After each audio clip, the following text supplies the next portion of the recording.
Imos entrar no interior da casa cuadrada, da casa, digamos que xa romanizada, desta recreación que temos no Castro de Vigo,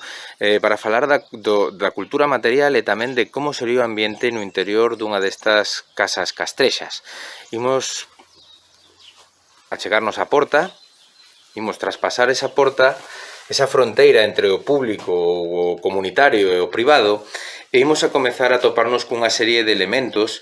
que nos falan da vida diaria, da vida cotiá destas persoas que habitaban nun castro como o Castro de Vigo. O primeiro que nos pode chamar a atención son esa acumulación de ánforas que temos nesa esquina da edificación, nesa esquina da estructura. Ben, neste castro apareceron moitos restos de ánforas, ánforas que fundamentalmente chegaban dende o sur da Península Ibérica cargadas con produtos como aceite ou como viño, e pensamos que de aquí, do territorio galaico, sairían ao comercio marítimo pois outros tipo de ánforas cargadas con, no caso de Vigo, produtos de salgadura, como poden ser os peixes, as sardiñas, xarda, o xurelo, que sairían conservados en salgadura dende o porto de Vigo. Máis elementos interesantes que nos podemos atopar nunha excavación arqueolóxica e que temos recreados no interior desta vivenda castrexa son os elementos cerámicos. Tanto cerámica indíxena, cerámica tradicional e típica da Idade do Ferro,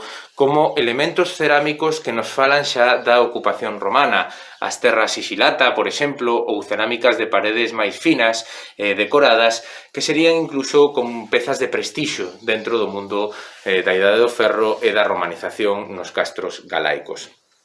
Alimentos, distintos alimentos, moitos dos cales coñecedes e coñecemos todos perfectamente, e como non, tamén deberíamos falar das armas, porque esta xente pois tamén tiña conflictos e ademais tamén cazaba, e polo tanto poderíamos atopar pois ondas para lanzar pedras a longa distancia e con moita forza, arcos como ese que temos aí, ou elementos como as lanzas, como esta que temos aquí de ferro,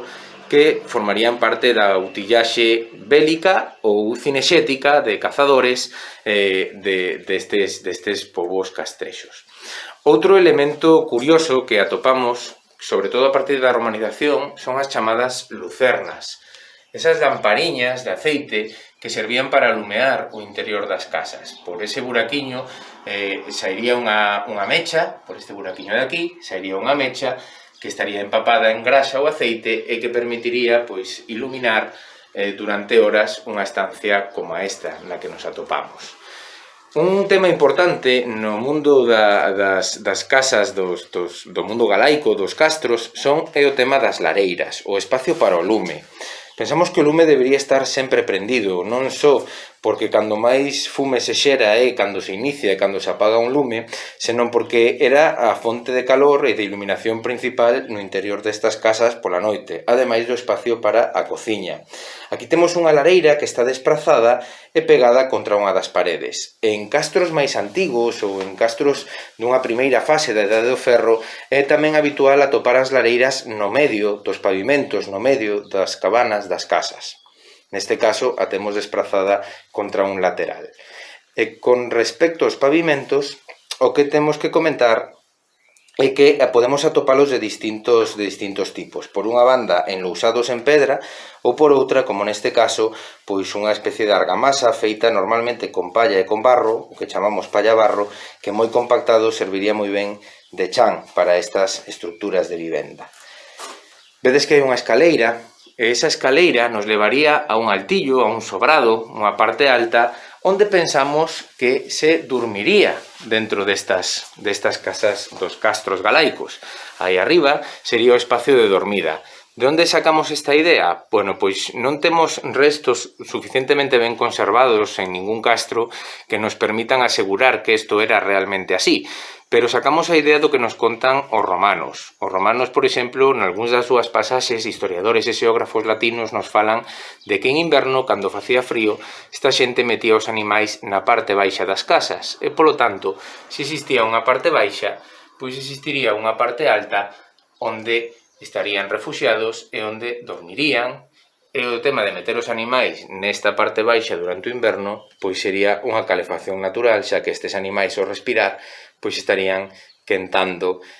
a estancia e facendo máis agradable, ao mellor non a nivel de olores, pero sí a nivel de temperatura, máis agradable a noite nestas casas dos castros galaicos.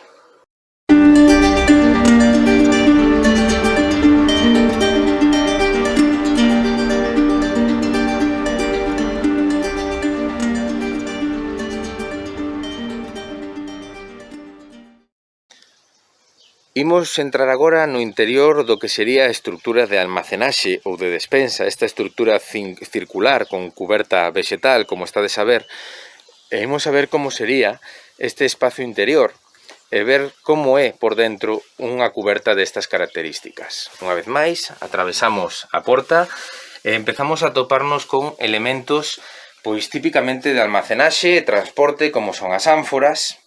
pero tamén elementos de cestería, que serían, pensamos que, habituais no mundo dos castros, no mundo da Idade do Ferro, inda que por tratarse de material orgánico é moi difícil que se nos conserve nos xacementos arqueolóxicos. É moi complicado en Galicia atopar elementos de cestería que estén conservados, de acordo? Pero cabe supoñer que existían estes elementos para o almacenaxe e incluso o transporte de determinados produtos. Ademais de almacenar, pois, colleitas, produtos da caza ou da pesca, produtos alimenticios, ademais diso, moi probablemente estes espazos de despensa de almacén eran tamén un bo lugar onde guardar a ferramenta de traballo, a ferramenta de campo, a ferramenta que empregaban pois nas súas leiras, nas súas parcelas productivas. E tamén, pois, lotes de palla para poder facer as reparacións ou sustituir as cubertas. Imos botar unha ollada a como se ve interiormente a cuberta dunha destas estructuras. Como vedes, hai todo un armazón de madeira para sobre el ir poñendo todas esa cantidade de palla que pecha completamente o tellado, pecha completamente a cuberta, aquí non entra nada de auga e ademais é un sistema térmicamente moi eficiente. Por lo tanto, funciona moi ben e foi durante séculos, milenios probablemente, o sistema tradicional de teitado das estruturas tanto de despensa como de habitación, as estruturas domésticas.